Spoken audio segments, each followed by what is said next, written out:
di Rusia, ruang diskusi saya. Telah hadir bersama saya, teman saya, sahabat saya, Andina Aulia Pramesti. Hai Andina. Hai, perkenalkan, nama saya Andina Aulia Pramesti. Saya lebih suka dipanggil Andina atau Dina, tapi lebih suka lagi kalau dipanggil Makan. Ya. Jadi Andina ini seorang pegiat sosial yang saat ini masih aktif pada kegiatan-kegiatan sosial juga. Benar begitu ya? Iya, benar sekali. Nah, topik kita kali ini yaitu tentang pengurahan bahasa kedua nih.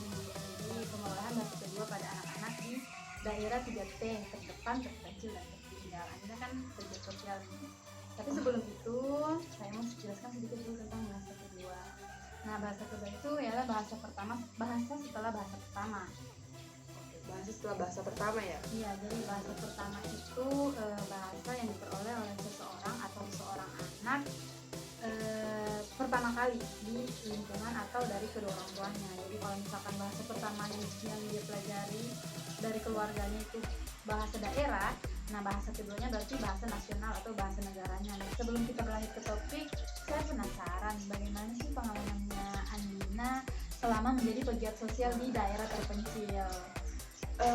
Awal ikut kegiatan sosial itu dari tahun 2018 ya, itu sudah mulai turun berkegiatan sosial. Dari segi pendidikan sendiri sih memang beda ya, karena memang 3T jadinya agak tertinggal, apalagi pada saat pandemi kemarin. Pandemi yang tidak ada sekolah tatap muka, itu benar-benar di sana tidak ada sekolah, meskipun di rumah masing-masing itu tidak ada. Kalau dari segi bahasa bagaimana anak-anak di sana? Bahasa di sana kalau di pulau itu kan mayoritas sukunya suku Bajo ya. Suku Bajo itu kan suku di kepulauan. Memang orang yang tinggal di laut pasti rata-rata sukunya Bajo gitu. Memang bahasa di sana mayoritas mereka menggunakan bahasa Bajo. Mulai dari daerah sana, mulai dari orang tuanya sampai anak yang masih kecil itu memang bahasa yang mereka gunakan sehari-hari bermain, berinteraksi dengan anak-anak itu pakai bahasa Bajo. Awalnya mereka ngomong apa ini ya, mereka bicara apa ini ya, awal turunnya seperti itu sih. Jadi kira-kira begitu proses pemerolehan bahasa keduanya. Berarti teman-teman mengajarkan bahasa Indonesia di sana? Kalau yang saya perhatikan selama kita turun yang kurang lebih 10 hari ya, itu kan kita terus-menerus interaksi sama anak-anak, sama orang tua, sama pejabat daerah, itu kan selama 10 hari full itu. Nah, yang kita perhatikan memang di sana ada guru, tapi cuma satu kan, guru, dan gurunya juga bukan orang Bajo gitu, gurunya bukan orang Bajo. Biasanya kan PNS ditempatkan di pulau gitu kan, guru bukan masyarakat asli ya. Mengabdi dulu kayak gitu kan. Jadi sebenarnya dari guru pun mereka sudah belajar memperoleh bahasa kedua. Jadi proses pemerolehan bahasa keduanya itu bagaimana kira-kira? Kalau saya perhatikan itu pertama mungkin mendengar ya. Jadi kayak dari guru menjelaskan, dari kita yang halo adek, halo gitu kan, mereka mulai mendengarkan kan. Gitu, meskipun ketika berbicara sama temannya pakai bahasa daerah lagi gitu kan. Terus mulai dari menyimak atau mulai dari menyimak dan mengamati keadaan gitu kan. Apalagi saat kita yang turun kan banyak beberapa orang gitu. Kita berinteraksi, berkomunikasi itu kan pakai bahasa Indonesia. Mungkin dari situ mereka melihat ini bicara apa ya, atau apa yang dibicarakan ya gitu kan.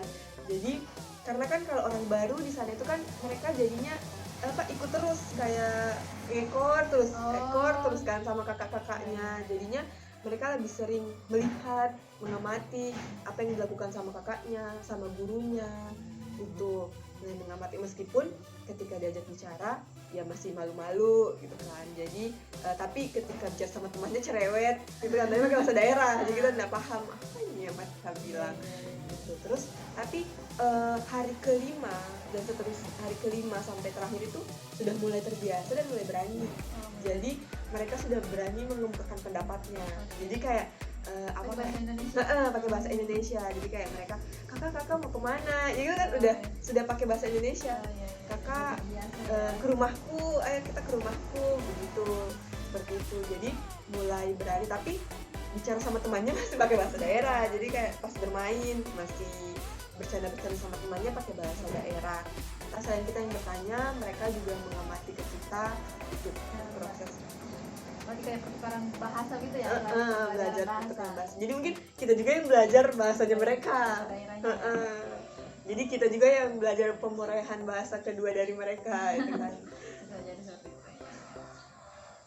Kira-kira sama proses pemrograman bahasa Indonesianya anak-anak ini, apa kira-kira yang menghambat Yang jadi penghambatnya mereka memperoleh bahasa Indonesia?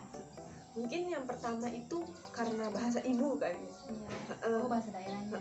Bahasa daerahnya merupakan bahasa dari mereka lahir sampai besar itu Terus yang digunakan. itu terus yang digunakan di rumah, di masyarakat, bermain sama yang lain itu mereka lebih dominan menggunakan bahasa daerah. Selain jadi kebiasaan dan dominan pakai bahasa daerah, orang tua pun bicara bahasa Indonesia hanya sama orang baru, sama pejabat daerah seperti itu. Kalau ada pejabat kecamatan datang itu baru menggunakan bahasa Indonesia. Sementara kalau sama anak-anaknya itu pakai bahasa daerah, sama tetangganya, sama warga sekitarnya itu pakai bahasa daerah. Jadi memang sangat jarang ya ditemui menggunakan bahasa Indonesia. Terus selanjutnya dari acara kali ya, masyarakat agak canggung gitu menggunakan bahasa Indonesia, entah mungkin tidak fasih atau karena tidak terbiasa, jadinya ketika ada acara canggung ya. Jadi cuman acara kalau misalnya datang pejabat daerah saja baru menggunakan bahasa Indonesia. Kalau hanya acara di kampung situ ya sudah pakai bahasa daerah gitu. Jadi karena satu kampung pakai bahasa daerah, karena canggung juga karena sudah terbiasa, jadi akhirnya lebih sering menggunakan bahasa daerah gitu. Oke, jadi berarti di daerah-daerah terpencil itu memang lebih dominan dan lebih terbiasa menggunakan bahasa daerah. Tapi tidak menutup kemungkinan mereka tetap membuka diri untuk mempelajari bahasa nasionalnya atau bahasa negaranya, bahasa Indonesia. Jadi bahasa kedua mereka. Jadi ketika teman-teman datang ke sana, masyarakat maupun anak-anak di desa tersebut belajar bahasa Indonesia dan teman-teman juga belajar bahasa daerah di sana. Oke, mungkin seperti itu perbincangan kita, menarik sekali ya pagi ini. Seru sekali. Demikian mungkin saya tutup. Wassalamualaikum warahmatullahi wabarakatuh.